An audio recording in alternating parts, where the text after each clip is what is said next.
It's time for our weekly recap of the Amazing Race European Adventure with a Big Brother twist.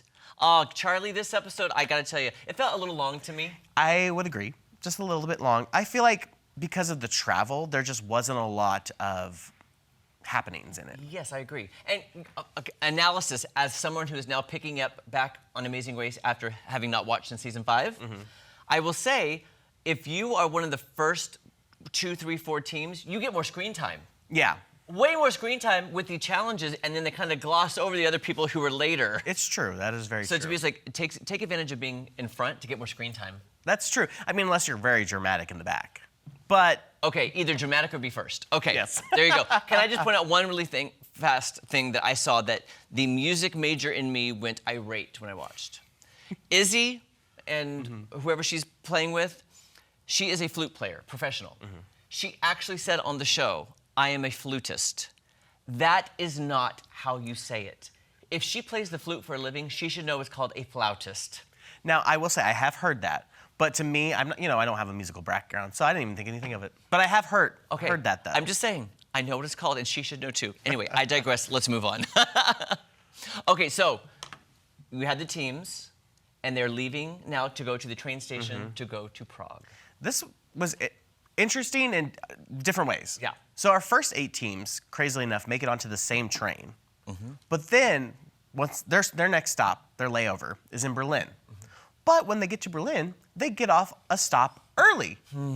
But somehow, not all the 8 teams, but this benefits some of the teams. Yeah. They get there an hour earlier than their original time. So how did that even, that's why I was curious how that happened. That train that they left probably from Berlin wasn't in the Netherlands, so therefore I don't know. It's just weird because when they were at the original train station, they all got on the original, they were all arriving at 9:23. Yeah. So how did they not have another alternate route if they got off at that train station to get there earlier? You know what I'm saying? True. When Yeah. they're planning it. Maybe it was a different, station, Yeah. Well, can I tell you, every time I'm in New York, I have to double and triple check that subway that I'm getting off at the right station. Well, I it think would be confusing. It would be, and it's a different country with languages. Yeah, exactly. But I'm just saying. Right. So then, of course, the winners of last week were Jag and Jess. And somehow yet, they keep winning, and they Yeah. keep just like getting advantages and being ahead, and they killed it. Okay, they first got to the, what is it called, the roadblock? Yes, the roadblock was first. Who wants a breath of fresh air? Which, this one was crazy. 255 feet up in the air, walking this narrow platform, probably not even maybe a foot wide at max, to get a clue. This is the Netherlands, or is this is Prague's tallest landmark. Which I had never seen before, and I love it. All the crawling babies Yeah, on it is really cool. It was very cool. I'd never seen it in my life, though. Right. But I was like, that's cool. I will say I was surprised at how easy some of the teams did. Yes. I think there's one team that had the hardest. They were one that's kind of been struggling in the back. Matt and his girlfriend. Yes, girlfriend. Is it or wife? Kate? No. Kat? I can't quite No, remember. I can't remember. I will the say, names, I tell you. Right. It kind of was a little bit of a heartwarming moment to Angela's reaction to when Lexi was out there. She was a stereotypical mother's reaction. She was like, It was.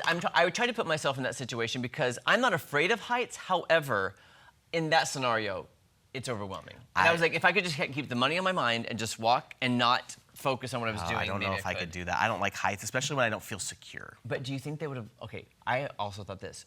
What if you scooted on it instead of Well, walked? I thought that too, but honestly, that might be more scary because your balance probably isn't as sturdy at that point. I don't know. It could work. Well, I'm surprised they all actually did it. Right. I was surprised nobody couldn't do it. Yeah. Yeah. So then we get to, after that, they have to go do the challenge. And I got to tell you, at first, I thought, oh, I'll do the memorization one. I'm so glad some of those first teams did not do that. That was hard. From watching recent seasons, any of the memorization ones, if I could skip it and do the other challenge, I would. Because, remember the chair. There's too, especially learning another language. And, well, see, I thought it was just going to be the crest, but having to actually know the name of the village, when they threw that in, I was like, no way. Foreign language and the crest. Well, and I mean, if you think about it, the other one was Handle with Care. You only had to deliver 30, 40 glasses. Yeah. Yes, you might have that possibility of breaking, but I mean, if you're careful enough, you can still go fast enough. And that just seems like a quicker challenge to me than memorizing and naming crests. And how did Jag and Jazz do that so quickly? And they left the other people in the dust. The other They people did. were sticking together. Right, because they were working with some other teams, and then once they got there, they just took off and they got too far ahead. And they were so far ahead. And I'll just tell you this right in advance of the season. We're only in episode 2. I never root for the team that's ahead. I always root for the underdog. I'm just saying. So right now, I'm not really rooting for them at the moment. But again, they do the chair challenge or they do the handle with care. I was surprised that a majority did remember the chair. Yeah, I was shocked. I thought more would want to do the more physical challenge. I did think it was hilarious though when the people that were doing it afterwards with the glasses, that person pulled them into the restaurant and it was the wrong restaurant. Right. He was just like, come on Come in, on come and have on a in. drink. Yeah, that was, You get in here, you. I thought that was funny. Now, we do have to point out that during this, Tucker and his brother Eric actually somehow end up at the clue box for go to the pit stop. But they haven't done the detour. They haven't done the detour. And they arrived where they would have been fourth had they technically finished the detour. And Phil's like, you got to go back. I was shocked they skipped it. How do you miss that? I'm like, how did you get there from the clue you had to get to your detour clue? I don't know. Now, remind me, did they do memorize or handle with care? They did handle with care. Okay, which I approve of. But here's the irony. I thought this was so Tucker. If you watch him on Big Brother, to me, this is so him. So not only did they skip that and had to go back and do it, and then they got back to the pit stop, they were still fourth, and they had time to stop and get ice cream. I know. When they showed up at the pit stop, I'm like, do they have ice cream? They had ice cream. They were eating ice cream cones going, okay, Phil, what are we? I mean, I guess if you feel that secure and you want to stop for a little local treat. That's why I think, Charlie, your idea of good timestamp would have helped because it's just curious what the times are going because they obviously got to Phil, went back into the detour, came back with ice cream, and still fourth place. Yeah. Which is crazy. It is crazy. Oh, my gosh. Okay, so now let's skip. Everybody's doing it. A lot of teams had trouble with the memorization one. I felt bad for some of them. Was it Rubina's team? Well, because they accidentally identified the wrong crest. They were saying the wrong name, and it took them like 10 plus turns to figure out they were saying the wrong name to the wrong crest. Yeah. So we'll get to the end of the episode, and shocker of all shocks, guess what? Jag and Jess. Like, I don't know why I'm not rooting for them. I don't not like them. It's just because they're so ahead. Yeah. And did you hear what they said every time they got there? Let's go! Let's go! No, I didn't catch that again. You've got to watch for that. I'll watch for it next week. Seriously, every time they're doing this, let's go, let's go. I'm like, stop. And then what was really sad is Charlene did have some favorites going in, including Angela and her daughter Lexi, because we loved her on Big Brother. Yeah. And unfortunately, they were the last team. They both could have just brought so much drama if they got to stick around longer. But I think what really hurt them was that they decided to do the remember the chair because Angela, I think she just, it seemed Lexi did the majority of that, and I don't think Angela could really figure out that memorization. If they would have switched to maybe the other one, they might have not lost. Yeah.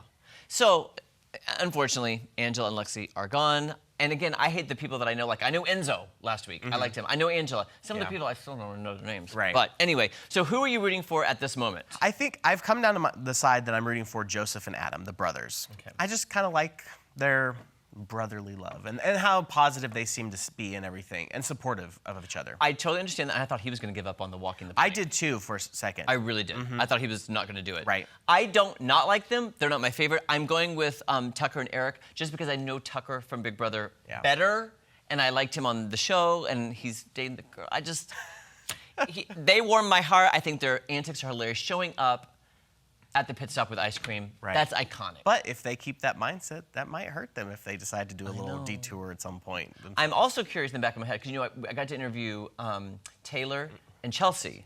And since I interviewed them, that makes me wonder if they go pretty far in the game to be on the promo tour. I don't know this we don't know. We don't have any inside scoop. It's possible. Sometimes they do, but sometimes they also throw you that curveball and they don't. You know, there's somebody that's out early or in the middle. So here's what I'm hoping for next week, guys. My hope and anticipation for next week is that Jag and Jess are not the top. Same. Somebody else is, and then somebody I don't really care for gets eliminated. Right. The seasons aren't enjoyable when the same person keeps winning. Yeah. So there you go. All right, guys, you can catch another edition of The Amazing Race European Adventure Wednesday nights on CBS.